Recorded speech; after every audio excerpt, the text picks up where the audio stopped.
So here we are, sharing secrets of the soil with me, your host, Regen Ray. Hello, soil lovers, and welcome to another episode of Secrets of the Soil. I'm your host, Regen Ray, and today I'm really excited to dig deeper with today's guest, which is David from Smart Soils. Welcome to the show. G'day, Ray. Thanks for having us on, mate. Pleasure to be here. So good. I've been watching your content, and together we're making some magic happen. And I really am excited about today's conversation because, you know, we really are talking to the soil lovers. So can you share a little bit about who you are, how you came into this space, and a little bit about Smart Soils? Absolutely, mate. So Smart Soil was founded in 2018 by myself, my brother, and good friend, Lindsay Henderson. Lindsay has since then left the company very recently to pursue his professional football career. But really it was a passion project, that the old classic sort of born out the back room of the house. You know, they were all living together and living and breathing the work. So it just sort of one thing led to another, and we started by creating media, and then identified quite quickly that there was a huge gap in the space of education. There wasn't a lot of people doing specifically online education in Regen Ag. So we set about creating some products in that space, and since then have gone on to work with Colin Seiss and Dr. Judy Earle and some other great people. And yeah, just focusing on creating more courses and creating more media. Awesome. I can't agree with you more. I had similar visions. It's almost like we were in two different bedrooms thinking the same thing. You know? I discovered Farming Secrets and had this mind blowing going, why is this content not mainstream and out in everyone's hands? And it seems like you all had the same.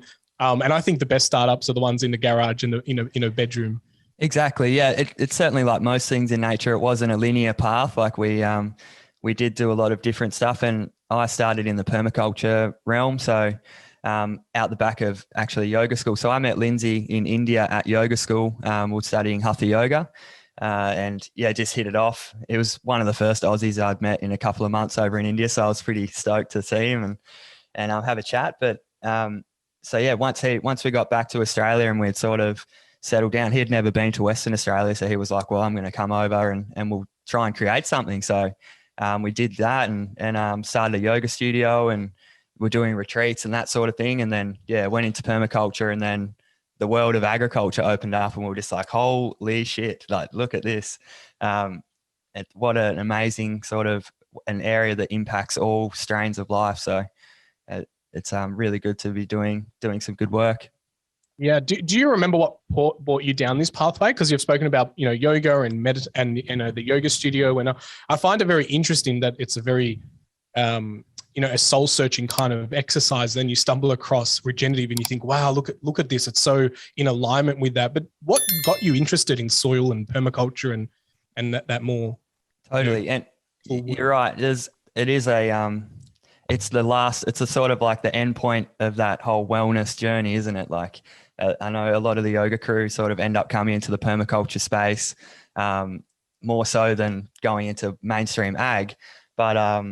But yeah, it was really that diving deeper into how our food is grown and I guess experiencing that directly, physically, because yoga is all about the discovery of and unlocking of, I guess, physical sensations and controlling them, your breath and awareness. So when we realized that when you eat food that is grown in, you know, biologically diverse soil and you feel amazing, and then compared to when you're eating the packaged, God knows what's in it, sort of food, and you feel crap.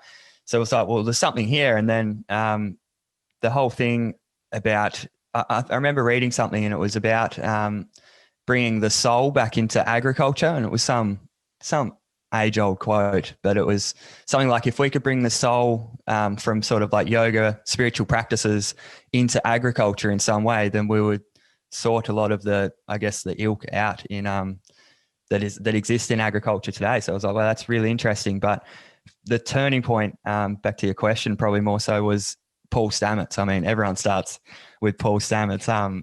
But his little 7 ways fungi can save the world, like that TED talk, like I remember watching that and just being like, holy shit, this stuff is alive, like underneath that, and it's jumping up after us after we walk through the forest, like the mycelium. And I was just like, wow. and I was in Peru at the time, just at the back end of my sort of that yoga trip, and it was about 18 months on the road. And I was at that stage where I was like, okay, I need to come back to the West. I need to do something, because I was a carpenter by trade before I went and did yoga school. And so I was like, well, what am I going to do? What is it I'm here to do, sort of thing? And I just had these dreams about soil. Like, it was like soil doctor, or like doing something with soil. And I was like, what the hell? Like, what does this even mean? So I just, after that, it was, sort of, there's a lot of things that happened in between, but that was the real, when I look back retrospectively, I'm like, that was the moment. I got that message, and was lucky enough to be able to be in a state where I could listen to it. Yeah, I love that. So many times when you were talking, then I was getting goosebumps, because those TED Talks with that you, and I remember the Alan Savory one as well. Converting the desert back to a grassland oasis, and I just went, wow, how can this be happening in front of our eyes? And just because it's not like, I don't know, it got me very motivated to say, we need to give soil a voice. And even your reference to like the soil doctor and all that, like I love that. I've always played around with this sketch of like creating like a soil ambulance that has like all the gear of like testing soil, and can we bring it back to life? And doing like a bit of a sketch online where it's like, this is how urgent it is. Like, our soils are basically like, no beating heart, and an ambulance comes and kind of revives it. And I've always thought that was fun. And the fact that you're using the same words, I feel like that's what happens, is you start digging deeper and uncovering this world of soil, and you just have these dreams and epiphanies of like what's possible, and why are we working against and harder with nature when it can kind of help us, thrive almost. Absolutely. Have you had any like brainwave ideas around why we keep working against nature rather than with it? Like, any kind of wisdom that you can share around that? Oh, that's the $1 million question, isn't it? But I mean, I've got an idea about why we always come back to it, because I think at the end of the day, we do find that resistance. Like, we're always just hitting our head against a brick wall when we're trying to work against it. But, and the same is sort of in meditation or anything like that. When you let go and you surrender and like sort of get out the way, as I think Jane Slattery, or maybe like you mentioned Fred in our chat before, would say, like, nature has all these answers. Like, we don't need to go and recreate them and patent them and make $1 million off them. Like, it's all there. We just need to stop and listen, I think. But yeah, I think it's really at the core of it is probably just vested interest in, the commercialization aspect of why we don't go towards the nature-based solutions. I think I read something yesterday, and it was saying, like, if there was like an apocalypse and, the Western agriculture were to just be left by itself, would have this annual grains out in the paddock, and they would probably just be knocked down after one season and they would never come back. Like, that isn't sustainable or regenerative or anything. Like, well, don't you think we should have some sort of, more perennial based agriculture? So yeah, I think, it's a good question, but I'm not too sure about the answer. No, I don't think the answer is there. So I was curious to hear your thoughts on it, because of someone who is a little bit more, of a meditative state and having dreams about soil. Because I often feel like if we just walked away from some people's lands, if they just let nature do what nature did best, it would probably, heal itself better. But we have a duty of care to make sure that the right things are doing, and we have to feed 7.8 billion people as well. And that's always the difficult part. Have you seen, a tipping point kind of occurring? Like, I know me personally, I've seen so many people kind of fall into this, what we now call regenerative ag, or, natural based farming. Have you seen similar patterns? And like, what are some of the words and feelings that people are using these days that you haven't seen before? Oh, totally. I think just in my everyday sort of life, it's becoming a lot more apparent, like and I always wonder if that's just the echo chamber effect of, we like to attract more people that like the same things, but I'm just finding in the interest is there, in people that would have never even batted an eyelid at this sort of stuff, or given it 2 seconds of their day. But it's now apparent to them, I think, with all the food shortages and things like that that are happening. It's like, okay, well, this system may have a few flaws in it, and maybe what you're talking about isn't just crazy. um, so I think it's super exciting, and I said that before. I'm super motivated, probably now more than ever, because it does feel like the time is starting. We're starting to cross the chasm in that innovation curve. So I think I really do think there is a tipping point occurring at the moment, and I think it's about bloody time too. I agree. Here to that. And I've seen, and I want to like, have you seen younger people coming into the ag space because of this more regenerative movement? Absolutely. Yeah. The young, I think that's the big changes. Those smaller landholders and probably crew like around my age, are all sort of starting to band together, and other farms are talking to one another. It's not like this siloed agriculture that it used to be. It's like, you've got all these underground groups of smaller farm and smaller landholders that are talking to one another, sharing ideas and sharing produce and getting together and having dinner and doing that sort of stuff that, just got forgotten about. And myself even, I've never thought I would be a farmer like when I was at school or anything like that. But going on this journey, it's motivated me to become a farmer. Like I just wanted to farm after meeting all these amazing people. So I've worked really hard to get my own farm and given it a crack because I think it's the most important and most exciting profession in the world. I love that. Kudos to you for making that happen, and similar things. I never thought I would be this passionate about something, being an entrepreneur and starting businesses. And they always had like an environmental theme to it, or leaving the planet better than the way we found it. Yeah. And I used to think, sustainability was the word. And then I discovered regenerative, and I was like, wow, this is like to leave it better and make it better continually. Why are we not, applying that to all systems? And I think it's really important that we become regenerative humans first before we start regenerating the soil and the farm, because we really need to change our mindset and the way that we look at the world. And that's why I love that you've come from that more yoga space. I didn't even know that until you shared it at the start. And now it makes sense why your podcast is called Mind, Body and Soul, is it? Soil, yeah. Mind, Body, Soil. So, and I love that you went there too, because that's exactly right. And a lot of what we talk about on our podcast is that the mirror effect that occurs out on farm. So when you have a sad sort of unhealthy farmer, generally you have an unhealthy landscape.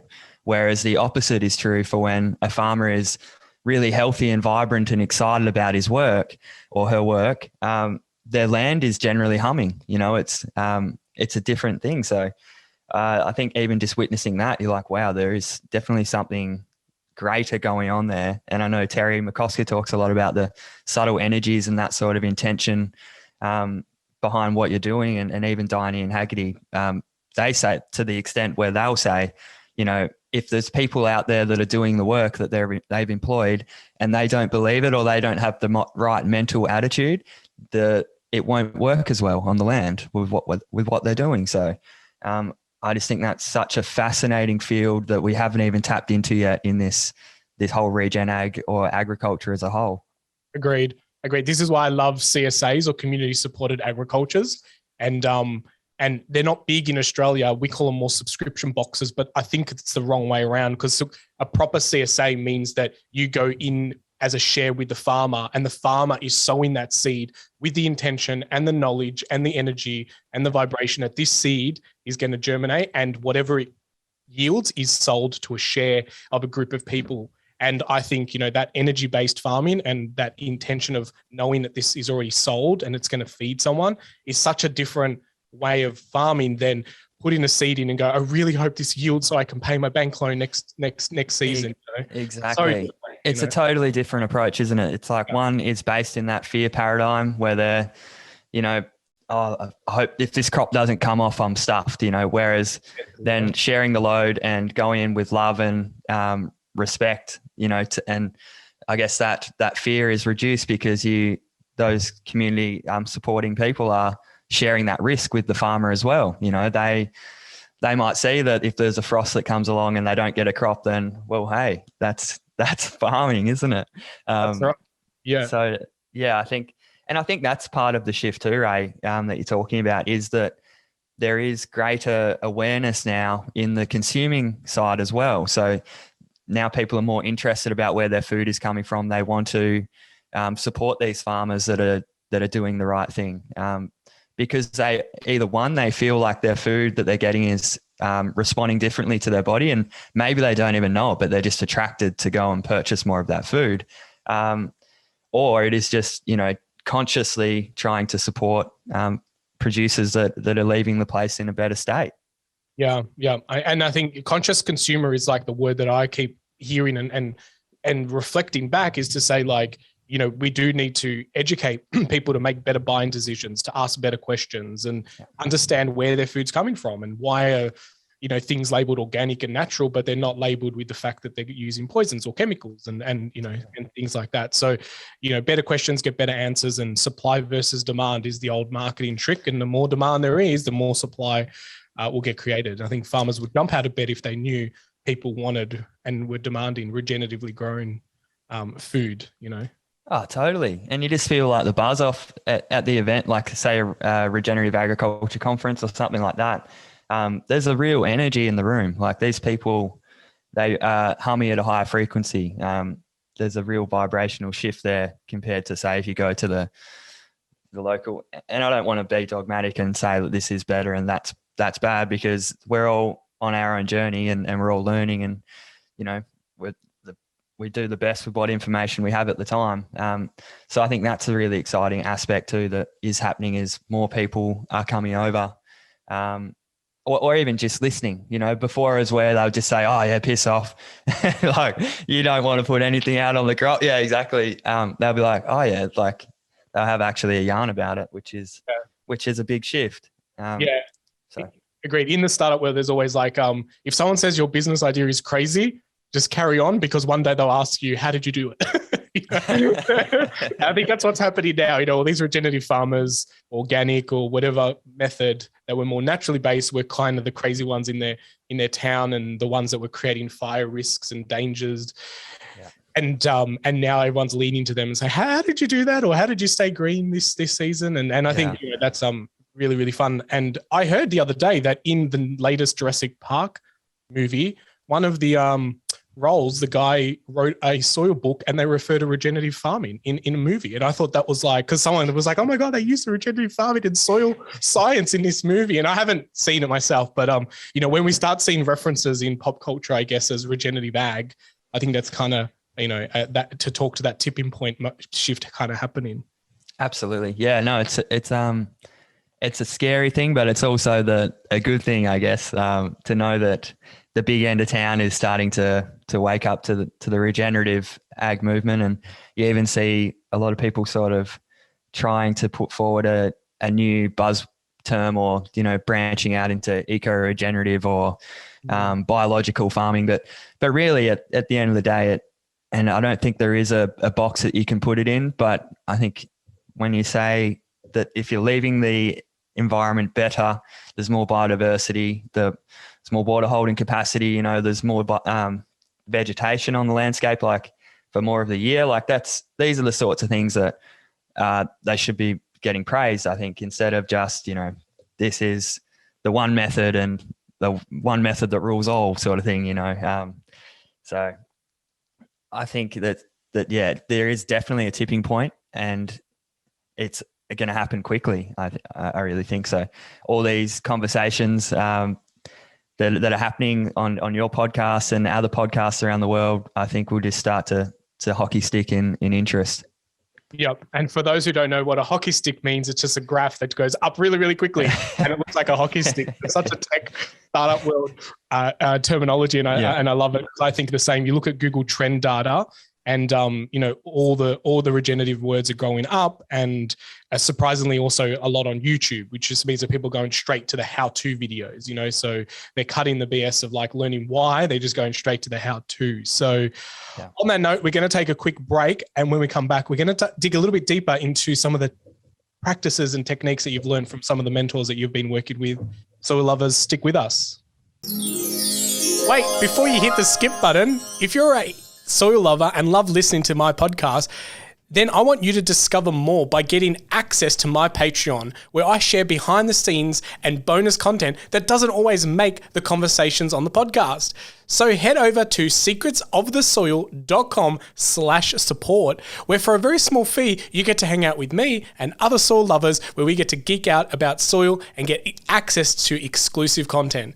It's very exclusive. No, not really. It's just a lot of fun and a way that we get to support this podcast together in order so that we can have deeper conversations all about soil from mentors all around the world. So what are you waiting for? Go on, show your support and token appreciation for this podcast. Until next time, well, I'll let you get back to the show. Cheers. Welcome back, soil lovers. You're hanging out with Regen Ray and David from Smart Soils.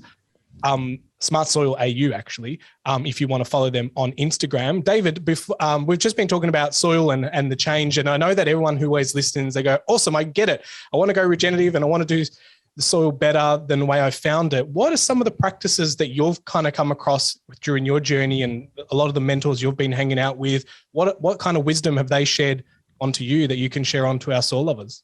A great one, Ray. Good to be back. And I think that's the $1 million question. And you know, and it always usually is followed up, well, it depends on what you're doing. But really, I think it then just comes back to, again, if you're putting something that is less harmful out rather than something that could be more harmful, you know, that's an improvement. If you're putting less out of some sort of big box chemical, then that's an improvement. You know, I guess it's idolized to become this, never use another chemical again, but and to sort of go straight to that end of the spectrum right away, you know, with a bit of impatience, because we have been sold a quick fix solution for everything in ag. But I don't think there is really that available to us, just because the damage has been done over such a long period of time that we do need to slowly edge off this system. So that's one piece of good advice I think that has come out is that, you know, take it slow, you know, use slow and small solutions as a permaculture principle, and as a general principle for your land. So, but then just diversity. Sorry, go right. No, I love the fact that you mentioned that at the start, and don't want to lose the moment that you said it depends. I think that is like the best answer to that question, because it is so each farm is unique like a fingerprint. You know, there's so many of those cliche pictures where like there's the fence line and one farmer does it one way and another farmer does it a different way. And the soil look totally different just because there's a fence line. So each property is different. It holds water differently. It runs, you know, different goals from the farmer and the family and what generation it is in. And so I want you to carry on with that question, but I want to highlight that to the soil lovers is that there is no quick fix. There isn't one practice that you can do that's going to magically change your farm. You really need to like slow down and observe. And that's like one of the things that I've learned with all the courses I've done is that the first thing you do is do nothing and just watch the land, you know. And if you buy a new farm, you just watch it for a whole year or two and watch the seasons. And I love that you answered that with it depends, because I think that's the best way when someone says, but how do I do it? And you really need to have your own farm plan and your own farm vision and goals and outcomes. So that's to you with the you know, because you got, you know, cover cropping and pastures and grazing management. So I know there's a lot of different principles, but what do they like mean to you? And That's right. There's so many great tools in the shed now that are coming out, and with this amazing technology of the internet, you know, you can get on YouTube and go down some crazy rabbit hole and learn everything there is to know about a method. But really, the best way to do it is to go out there and have a crack. But like you mentioned again, the observe and interact principle of permaculture once again is such a great one, and I'll tell you what, it's bloody hard to do. The first thing you want to do, especially when you get on a new farm, is get out there and freaking dig some new dams, or, you know, get in there with the big development, big D development, as Darren would say. But that is so valuable to have that time to see where water runs, see what grows where, see where the light shines, all that sort of stuff. And to establish, like you said, that your original and your individual context for your property, you might want to surf every morning, or you might love surfing. So you're not going to go and get chickens, because then you've got to be out there letting the chickens out every morning, you know. So there's all these certain ways to build fertility, I guess, in a property and on country, but it depends on the farmer's context, like you mentioned there. So, but that's been a really cool thing that we've seen here, and that I've seen on properties is the impact of animals. I know they're getting a really bad rap at the moment, but as Diana Rogers says, it's not the cow, it's the how, which is just so great. I think such a great statement, but it is because it's actually our mismanagement of these animals and the way that we've designed our systems generally that will cause the degradation of landscape. But the opposite is true, that if we can get these animals to work in harmony and in a holistic sense, we can regenerate land really quickly. Within years, like 1 to 3 years sort of thing, you can see a really stark change in species diversity and those sorts of things. But then just increasing the diversity of plant life. So Colin Sy says another one of my favorite ones is just grow plants, and more plants. That's how you fix your farm. And I'm like, so simple, but so great. And I've been doing that here, and I know a lot of the farmers are just trying to introduce more species into their pasture, because what does really well one year may not necessarily do well the next. And then just to increase the perenniality of their system, so not having such an annually dominant system, but trying to have some perennial base in there as well, that then it just provides a bit of resilience and a bit more slack in the line for harder conditions. Yeah, I definitely agree with everything you said there, and I love the whole it's not the cow, it's the how, because it is very much our demand also. I think it's very much again to that conscious consumer, like expecting food all year round. Doesn't matter what the season is. Every meal having a high amount of protein and meat. We can definitely reduce the amount that we eat to take the pressure off the system, so that way big corporates are not kind of forced to keep doing what they're doing. And so I definitely think there's a lot of macro elements that are causing the pressure. And and I do worry about the narrative of like stopping all animal production, because without them as a big player in that ecosystem, it does fall over. At the moment they're talking about bees in New South Wales collapsing because of and like that one small element of pollinators just breaks the entire system. Yeah, I don't know if you're familiar with that metaphor that Paul Stamets used in, I think it was that 7 ways fungi can save the world, and I'll butcher it a little bit, but he basically says, the Earth is a giant spacecraft or an aircraft, and it's got all these thousands of rivets in the aircraft holding it together. And what we've been doing with this species extinction stuff is, slowly popping these rivets out of this plane. Mm-hmm. And, one day we're going to pop that final rivet and the whole thing's just going to rip apart, So I was just like, damn, that's pretty intense. But also it sort of is a sign of the times, because slowly we're seeing these freak events more frequently, I guess. But also I'm not huge on the whole climate scare campaign either. Like I'm definitely not a denialist. I know that the environment is getting, mistreated. We've got a ridiculous amount of chemical in our water, in our rain, in our groundwaters. Like I can find myself being a little bit pessimistic at times when I go down that path, and when you sort of buy into that fear campaign.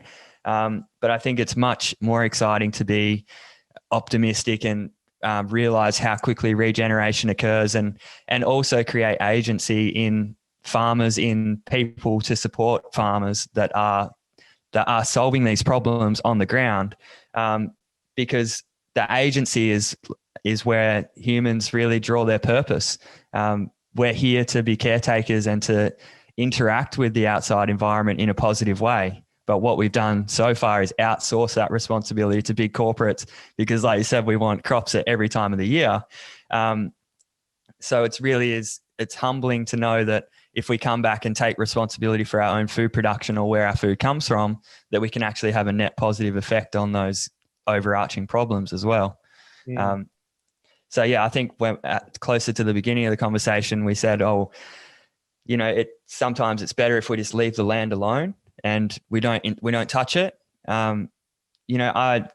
I agree with that in some senses because rest is obviously crucial. But on the flip side of that, I think it's important to acknowledge our responsibility and our agency as human beings, and the tools that we are able to select and to implement on a landscape, because you can have an amazing results.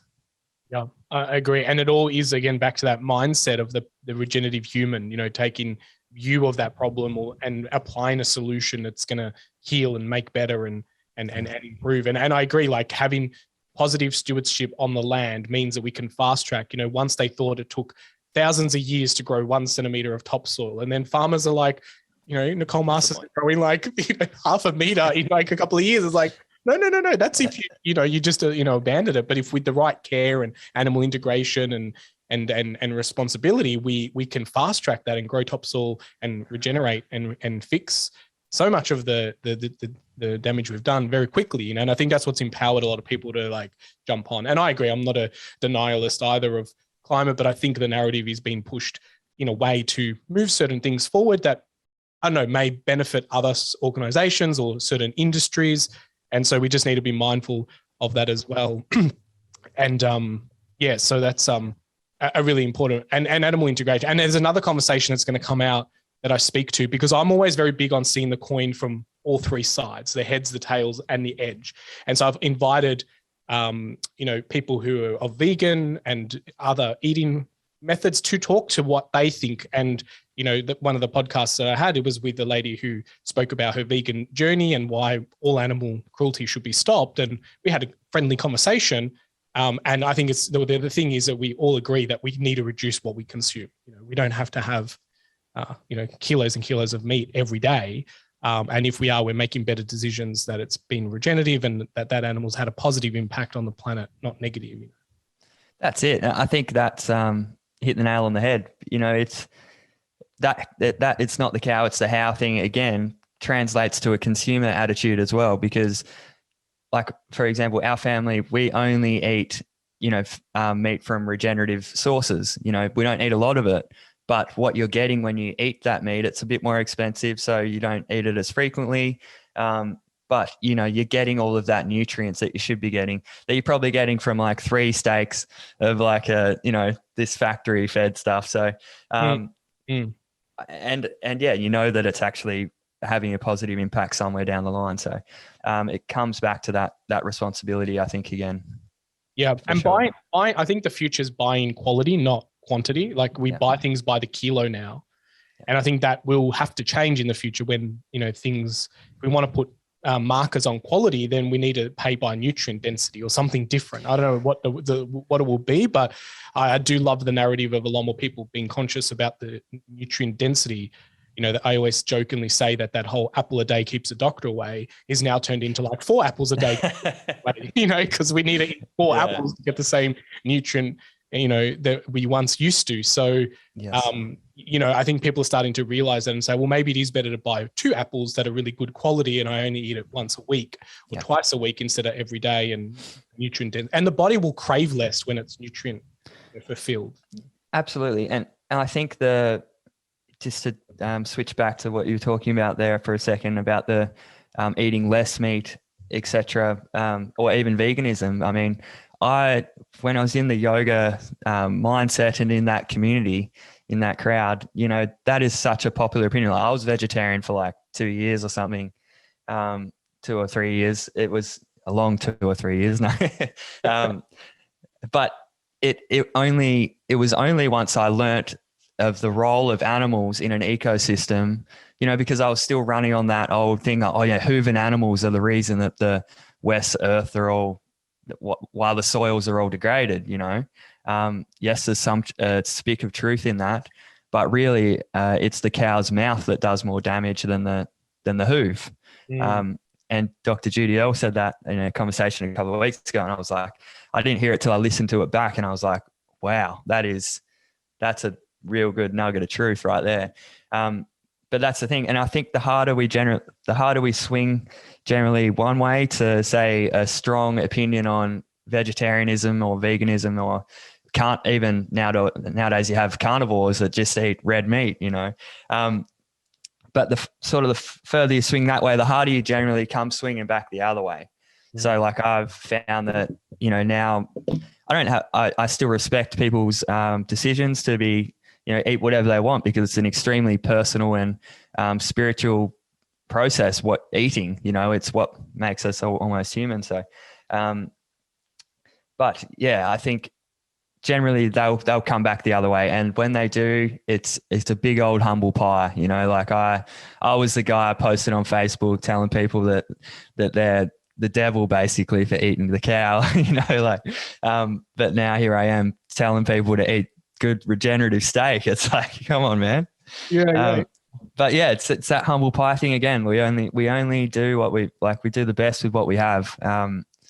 And sometimes it takes us going holeless bowless down into that journey to realize and to experience, you know, fully before we can come out of there with what we needed. So, yeah, it's a fun thing.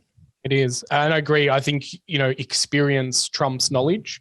And so I always refer to them as reference points. Like I've also done the vegetarian journey and did it as a challenge to challenge myself. But then you have a reference point and then you know what it's like. And sometimes we need that reference point so we can either see how far we've come or what's our happy medium, our new happy medium, you know? So I agree. It is a very spiritual journey for everyone. And I have no judgment either. I think the world needs biodiversity of people that kind of act and talk and think and you know, together we can bounce ideas and solve problems together. But, you know, blaming just the animal, you know, I think a lot of this stuff is, you know, people say, well, we're waiting for government or agencies to make legislations and, you know, we're always pointing the finger out, you know, who's going to fix the problem. But really, we just need to reflect internal and say, how can I help solve that problem? And, you know, the amount of monoculture soy farms and things that are out there is, in my personal opinion, more scary than what the, you know, feedlots are doing to biodiversity collapse and ecosystems and so forth. So it's an interesting world to kind of uncover and go down that rabbit hole. And I've got a friend who, you know, was vegan for a very long time, and he rang me the other day and he's like, Ray, I've watched some of the documentaries and, you know, all this stuff. And he's like, I've made a decision that I'm going to introduce meat once a week, you know, and they're having a baby and they've realized, you know, the nutrient density that's available to the pregnant wife and things like that. And, you know, but it's their journey and it was on their terms. You know, no one told them that it should be and must be that way. And I think it's very unique. And I was so proud of him for having the courage to ring me and tell me. And it was things like Kiss the Ground and documentaries that I've shared that has made him see that other side of the coin and what could be an oasis and a magical planet that we live on if we all kind of work together, you know. So I love it. It's a beautiful thing, man. It's a really beautiful thing. And a similar thing with my partner. She is a nutritionist, you know, and she was a vegetarian for like years, like, I don't know, 6 or 8 years or something. And then, we had a baby, and during that process of pregnancy, you know, she reevaluated some things and on what I was telling her and showing her, you know, all these things. And it's amazing how malleable and how much people can change, like how we can adapt. You know, that's one amazing thing about humans, I think, is just the adaptability of us and our attitudes and our beliefs. And it gives me real hope, you know, because farmers are renowned for, you know, the hardest paddock to change in a farmer is the one between the ears, you know. But, you know, there's the fact that they can change and reinvent themselves and bring on whole new ideas and implement them on their land. I mean, that takes guts. So you don't blame them for not taking that plunge sometimes, you know, because there's so much on the line. You know, whether it's financial, whether it's family pressure, like you said, you don't know a farmer's context. So we've been really careful with what we do is to not push it too much, you know, because generally the people that find our work are ready to listen and are ready to make a change. And then it saves you going through that process of having to try and force someone to change, which you never really want to do.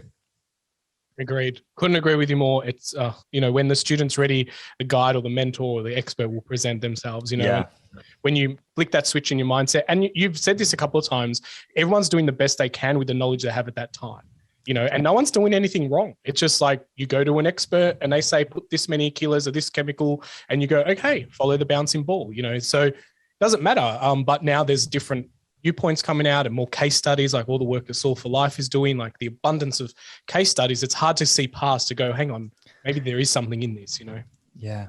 Something at least worth looking at. And I mean, it's hard when you do get a response from these chemicals too. You go and put it out and you see it pump out the ground. You're like, well, that's great. Look how green it is. Yeah, exactly. But along the way, you actually, I guess it's again, what are you measuring? What is success to you or to that farmer on that plot of land? For some people, it might just be having a different weed colonize the whole paddock that year, and that's something they haven't seen before. So it's a win, so it's, you got to celebrate your wins. That's the biggest thing I think too. People get so stuck on, again, that perfect oasis, the end goal, that they forget to win, to celebrate those wins along the way. So, anyone that's still farming, pat yourselves on the back, and anyone that's loving soil and doing some research and listening to Ray's wonderful podcast, buddy, good on you. Give yourself a pat on the back too. Well, let's take a moment to pat ourselves on the backs too, mate. 'Cause I agree. The penny drops at different times for different people. And as you said as well, like you were listening to one of your own contents and you heard it back, went on replay, and you had a different experience. I listened to all my podcasts for editing and check-in, and I was like, oh my God, I can't remember. I missed that during the interview, because I'm so, thinking about, the moment and in a heart space. I'm not using my mind a lot. These conversations aren't planned. There's no questions, because I want heart conversations, not head conversations. And I think they're very two different ways of conversing about soil and creating change. And people can feel that when they're listening, that it is a heartfelt conversation. It's not scripted and there's no planning. And when you listen back to it, and you're like, wow, there's that golden nugget that I totally missed. And sometimes we have to hear it over and over and over before the penny drops. And you're right, that farm between our ears is the hardest one to change. And eventually, at the right time, at the right moment, if it needs to, it will, and it's everyone's own journey. David, are you ready to become the voice of the soil? Absolutely, mate. Excellent. So let's let you embody and become the soil. And you now are the soil, and you have a mouth, and you can tell everyone on the earth what you want to say to them. Just say, give me a break. A break? Just a bit more love would be nice. We know what it needs, and I know what I need. If I'm the voice of the soil, I'm speaking in third person there. So, I know what I need. Listen to me. I've got the answers.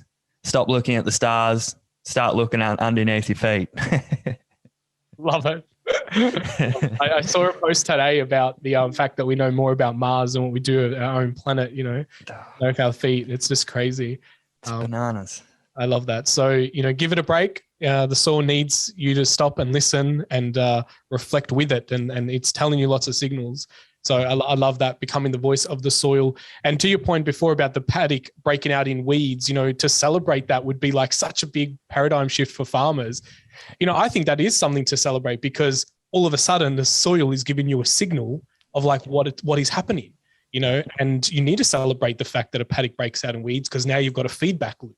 When you change these paradigms to celebrate the weeds instead of going, oh, more weeds, what am I going to do? And I've got to throw chemicals. Spray it harder. Yeah. It's use it as a feedback loop. David, it's been so fun chatting to you. And, it seems like we're kind of cut from the same cloth, because a lot of moments that you shared, I was like, oh, this is exactly the way I'm feeling and the way I'm seeing the world. And I hope other soil lovers are getting those same kind of feelings. Now, Smart Soil also have a native seed mix. Is that true? Are you still selling that, or are you still kind of got that? Mate.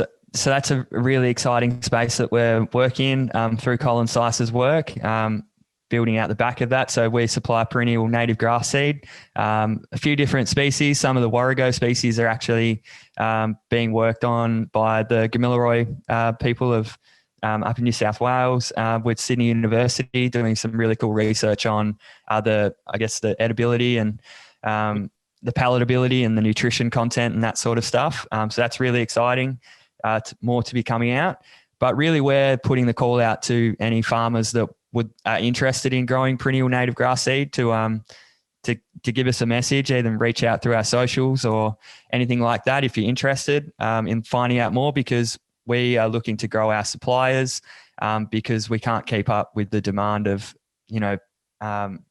nationally at the minute. So if anyone's interested, give us a holler, because like I mentioned, that perennial agricultural system, I think, is the future for Australia, especially as a nation. We can't keep growing just annual species and monoculture of those species. So that's what really excites me about Colin's work, is it's having your cake and eat it. Essentially, you have that native perennial grass bed, and when it's dormant, you're growing your annual crop into it. So that's really cool. And are you harvesting the seeds from those natives? Yes. Yeah. So the seeds are then being harvested out of that grassland. So essentially you're diversifying your income stream as well off that paddock. So you have the feed for the animals, so you can still holistically graze, I think 2 to 3 times a year. You get your annual crop that you're getting off either oats, barley or wheat or whatever you're growing. And then you get your native grass seed bank there as well that's building up year after year. And then you still have something growing in that summer feed gap as well. So there's still stubble there. The grasses might not be active, but they are still pumping sugar. They're still holding ground cover. It's an amazing system. So like Colin said, it's the first major shift in 10,000 years in agriculture, the way that we've sown crops. So it's a pretty big deal. Yeah, I love that. And, that's that new terminology that I hear, because you always hear about cover crops, but now people are saying cash cover cropping, so something that you can cover crop and make some additional revenue streams from as well. And if you're part of the carbon farming, systems, you're also getting carbon credits somewhere along the line as well. So it's just kind of a win-win-win, go past go and get your reward for helping, care for the land. Exactly. Yeah, no, that's going to play a huge part in the ecological credit trading system, I think. And really we're just at the tip of the iceberg with that whole thing. So really excited to see what happens there too. I mean, with these new technologies coming up, like the cryptocurrencies and blockchains and those sorts of things, like it's going to enable some really cool decentralized markets to open up, I think. So it's an exciting time. Excellent. If people know me, you've just hit one of my trigger words, decentralization and cryptocurrencies and blockchain. But I think we'll leave that for another yarn or another conversation another day, because I am also very excited about the world of, Web3 and decentralization and, data by the people for the people. So on that note, David, thank you so much for hanging out with us and other soil lovers that are listening. Such an amazing journey, and really encourage everyone to go and check out all the social links and the websites. Have a look at the Native Grasses Mix. The links, as always, are around the video. You've got a YouTube channel. You create content, really amazingly captured content. So kudos to you for the work that you're all doing. Thank you, Ray. Bloody pleasure to be here, and look forward to chatting again soon. Excellent. Well, soil lovers, that's another conversation all about soil. Until next time, make sure that you get your hands dirty and get outside and get your hands on some native grasses, because I think ground cover is the way that really helps protect the soils beneath our feet.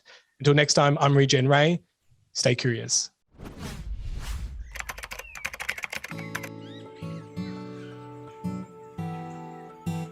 Well, soil lovers, that's enough secrets for one episode. I really hope that you enjoyed all the secrets shared during this conversation.